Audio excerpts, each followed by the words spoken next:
한미 정상회담이 오늘 새벽 워싱턴에서 열렸습니다. 지난 2월 말 하노이 북미 정상회담 결렬 이후 북미 관계가 교착 상태에 빠진 가운데 열린 첫 회담입니다. 자연스럽게 문재인 대통령의 북미 중재 그리고 한미 동맹의 재확인에 관심의 초점이 맞춰졌습니다. 문 대통령은 조만간 남북 정상회담을 추진하겠다고 밝혔고 트럼프 미 대통령은 북측의 입장을 알려달라고 호응했습니다. 양국 정상은 북미 대화 재개의 필요성에도 공감했습니다. 오늘 정상회담을 두고 정치권의 평가는 엇갈리고 있는데요. 국회 외교통일위원회 소속 추미애 더불어민주당 의원 모시고 한미 정상회담의 성과와 향후 과제에 대해서 이야기를 나눠보겠습니다. 추 의원님 안녕하세요. 네, 안녕하세요. 예. 우선 이번 한미 정상회담이 굉장히 중요한 시점에 열렸지 않습니까? 의미를 어떻게 보십니까? 네, 우선 북미 간 지난 하노이 회담 이후에 상호 탐색하면서 교착 국면에 빠진 거죠.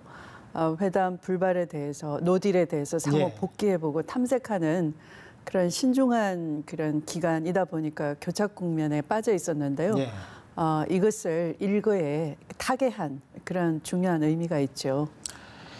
예, 문재인 대통령 그 어느 때보다도 굉장히 어깨가 무거웠을 것 같아요. 이번에 북미 관계 촉진자 역할 제대로 하고 왔다고 보십니까?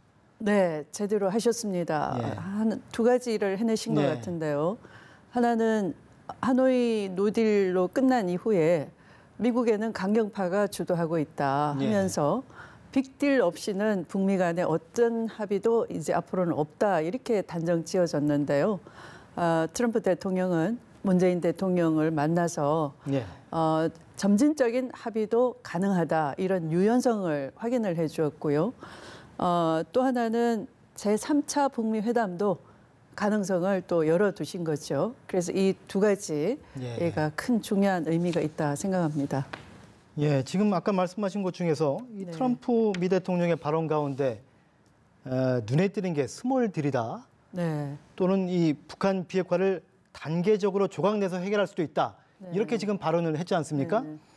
그런데 이 지금 빅딜을 얘기한다고 하면서도 또 스몰딜 이런 발언을 했는데 과연 어떤 입장인지 좀 헷갈립니다.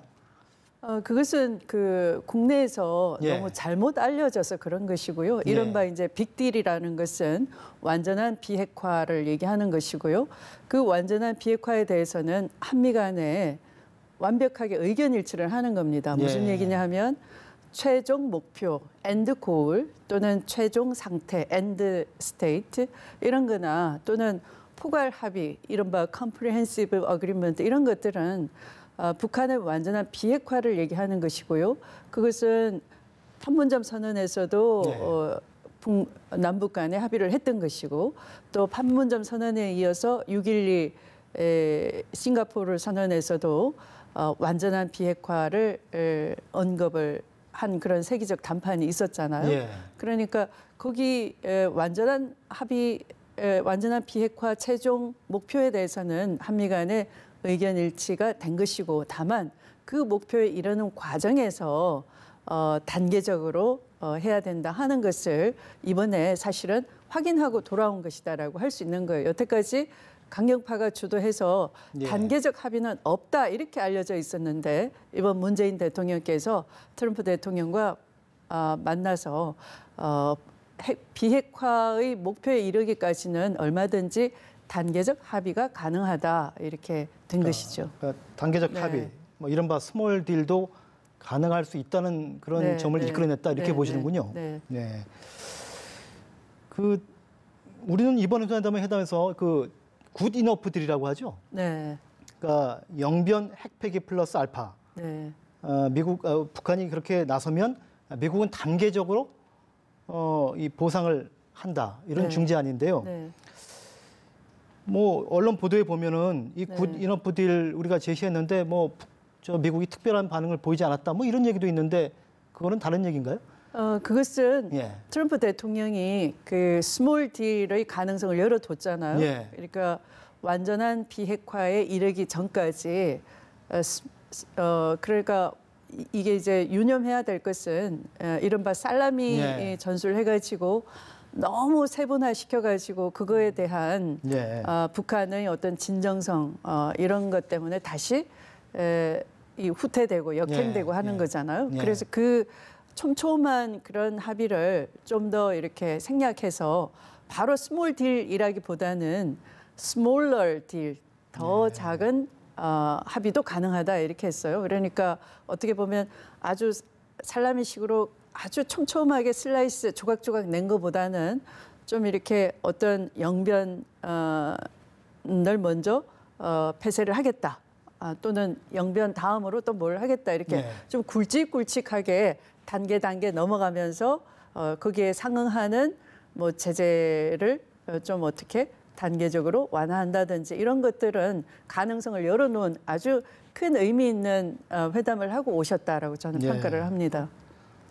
사실은 뭐 스몰 딜이든지 뭐 빅딜이든지 굿 네. 이너프 딜이든지 네. 이게 뭐 방법론 같기는 하지만 사실 방법론이죠. 북미 네. 협상의 핵심이기도 네, 사실 네, 하거든요. 네, 시간이 네. 좀 뭐 걸릴 네. 수밖에 없는 문제죠. 그래서 트럼프 대통령이 제재 완화에 대해서 완전히 차단한 게 아니고요. 예. 종전에는 완전한 비핵화까지는 제재 완화 1도 없다 이런 예. 자세에서 오히려 그 제재 완화에 대해서도 대화의 대화에 들어간다라고 이제 열어놓으신 거죠. 예. 네. 남북 정상회담 뭐 조만간 열어서 네. 북한의 얘기를 들어보겠다 이렇게 대통령이 말씀을 하셨는데 네, 네. 아직 그 청와대에서는 남북 정상회담의 시기와 장소에 대해서 정해진 게 없다 이렇게 네, 네. 설명을 했습니다. 네. 4월 27일이면은 판문점 이 남북 정상회담 1주년 아닙니까? 네. 그때를 즈음해서 추진될 가능성도 있다고 지금 보시나요? 뭐 가능성은 50-50인데요. 네. 제가 볼 때는 그 지난 판문점 선언에서 4.27 판문점 선언에서 6.12 싱가포르 그 정상 그 선언의 토대를 닦아놨거든요. 네.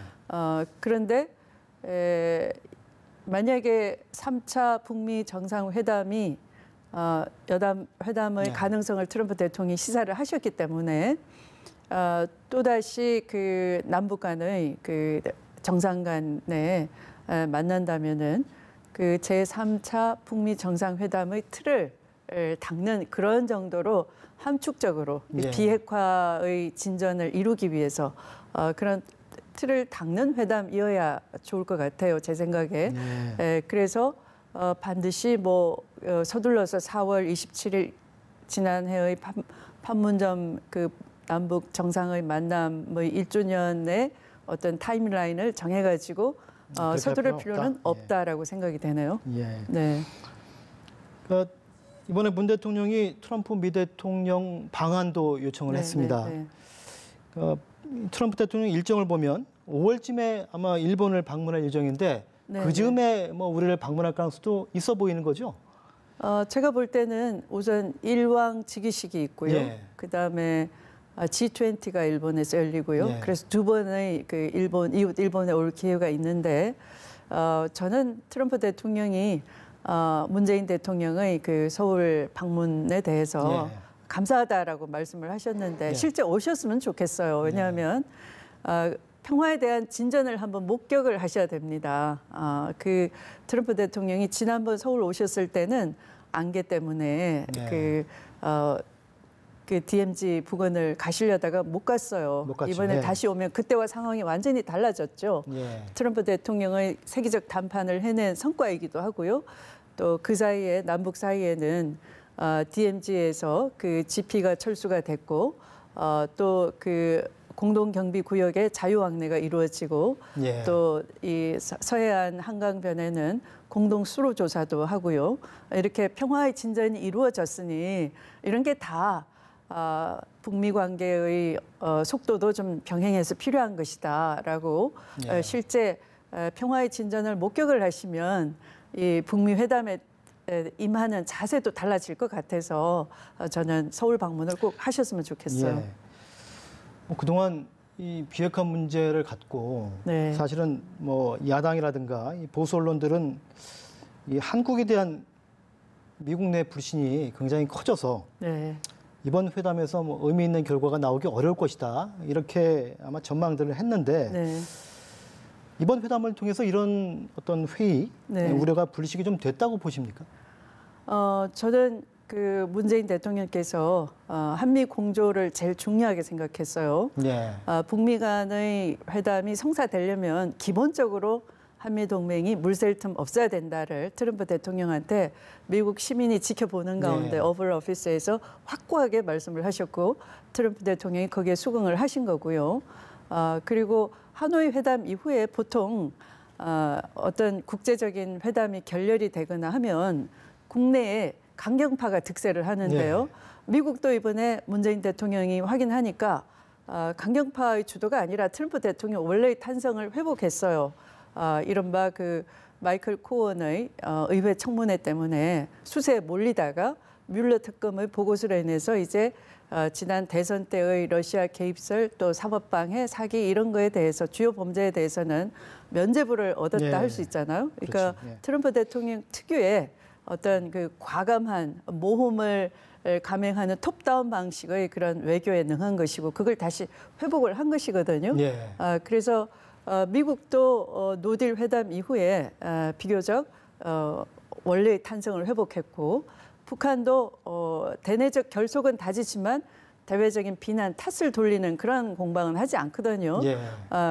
그렇다면 우리가 정말 이 남북 관계를 잘 풀고 비핵화를 빨리 달성하기 위해서는 우리도 정치적 안정이 필요한데요. 지금의 야당처럼 뜬구름 정상회담을 하고 왔다. 이렇게 1박 3일 그 강행군 외교전을 펼친 예. 그런 정상한테 대내적으로 그렇게 정치적으로 비난하는 것은 자제해야 될 자세 같아요. 예. 네. 그러니까 북미 관계는 이 한반도 평화하고 직결된 네. 남이 아니라 바로 우리의 문제죠. 네. 어떻든 간에 이 한반도 문제의 당사자인 우리가 나서서 네. 최대한 노력을 할 수밖에 없습니다. 네. 우리의 북미 중재 노력이 부디 좀 성과를 거뒀으면 좋겠습니다. 추 의원님, 네. 오늘 말씀 정말 감사합니다. 네. 고맙습니다.